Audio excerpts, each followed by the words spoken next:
آ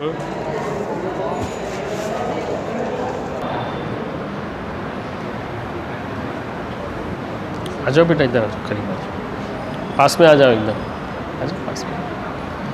اپنے سب دوست لوگ ہی اپنے سب آ جاؤ بیٹا، پاس میں آ جاؤ ایک دم. تو مذاکرے کی بات ہے نا، اپنے ساتھ میں ہے سب. اللہ تعالیٰ آپ کی قربانیوں کو قبول کرے. ہاں ماشاء اللہ، ایسے وقت میں، ایسے دور میں، ایسے حالات میں آپ لوگ وقت فارغ کر کے آئے. اللہ اس کو قبول کرے.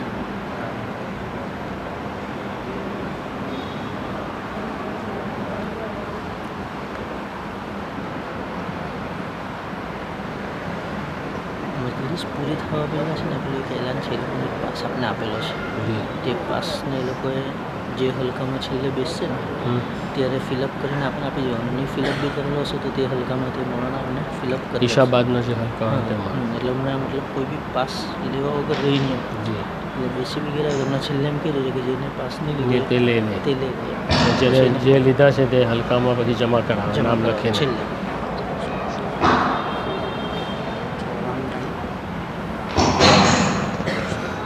ટાઈમ છે 4-5નો સાઈડ ટાઈમ છે. 5:45 આસપાસ છોડી દેવાનું. બસ ચાલશે. હા બહુ થઈ ગયું. હા ને.